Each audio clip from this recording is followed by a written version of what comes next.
artinya akan mengulangi di masa yang akan datang. Karena itu para sahabat Nabi SAW begitu selesai kemudian mendapati Ramadan, maka banyak di antara mereka bahkan di penghujung Ramadan itu mengalirkan air matanya. Mereka menangis.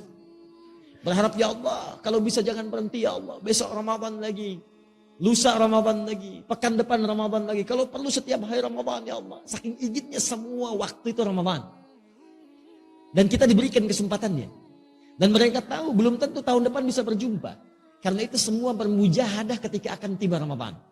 Dan begitu tiba Ramadan, maka kalimat la'allakum itu digunakan dengan sepenuh jiwanya. Maksimal ibadahnya. Kata Ibnu Abbas radhiyallahu ta'ala anhuma, saya belum pernah melihat Rasulullah semulia ini dalam ibadahnya, selembut ini dalam sedekahnya, sebanyak ini dalam pemberiannya, kecuali saat Ramadan. Sampai angin yang berhembus sepoi-sepoi pun itu kalah amalannya oleh Nabi. Nah itu lembutnya angin itu kalah oleh lembutnya Nabi saat beraktivitas di bulan Ramadan.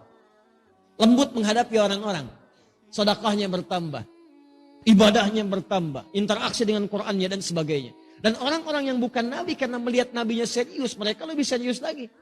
Di gambarannya ini Nabi aja yang dijamin surga begitu serius, apalagi saya yang bukan Nabi yang belum jelas surganya.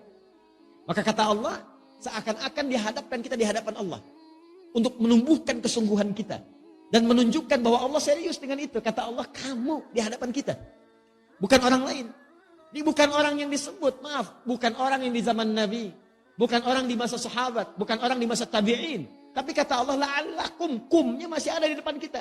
Tatakun, kamu, tanpa batas. Kata Allah, kamu mesti serius ya. Karena saya pengen kamu bertakwa. Kamu mesti berubah. Kamu mesti jadi hamba yang taat. Mesti ada perbedaan ketika kamu lahir dengan kamu pulang. Saya ingin tingkatkan takwa kamu. Kalau Anda hafal Quran, demi Allah saya katakan, begitu disebut takwa, itu bisa berlinang air mata Anda. Karena ayat takwa selalu terkait dengan nilai kebaikan.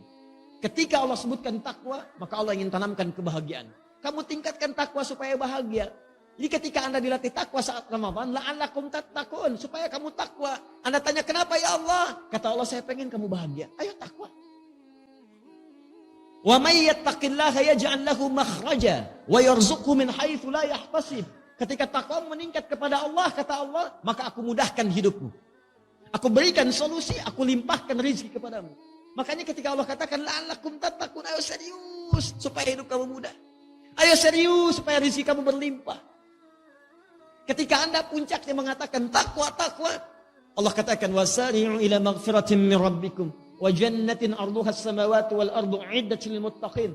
Saya telah siapkan bagi orang takwa. Apa itu? Saya telah siapkan surga yang tak bernilai dunia. Batas yang gak ada batas dunia. Saya kata Allah, saya siapkan surga luasnya seluas langit dan bumi untukmu orang takwa. Jadi orang takwa itu, kata Allah, yang berhasil menunaikan ibadah puasanya, bukan sekedar meningkat takwanya, sholatnya, infaknya, Al-Qurannya, bukan sekedar di Ramadan. Bukan cuma di awal Ramadan. Sejak puasa itu dimulai, awal pertama Ramadan. Begitu satu Ramadan muncul, tunaikan tarawihnya, maka dia sudah siap dengan kurikulumnya. Malam ini saya akan tarawih di tempat A. Siapkan, bahkan 30 hari sudah dia siap tuh. Kalau sampai ke 30 hari. Malam ini di masjid A, malam ini masjid B. Sunnahnya baca Quran nanti saya akan capai sehari misalnya 10 juz. Bagi oleh dia, subuh baca sekian, zuhur baca sekian, asar baca sekian. Begitu tiba malamnya, maka dimulailah present ibadahnya. Orang takwa sudah siap.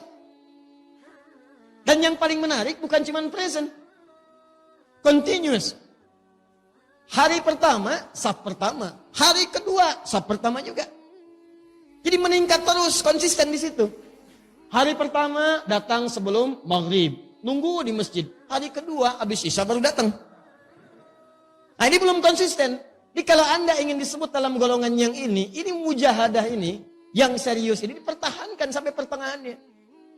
Masya Allah, hari pertama, saf depan. Hari kedua, saf depan. Hari ketiga, saf depan. Hari keempat, saf depan. Hari kelima, saf depan. Sampai hari terakhir, saf depan.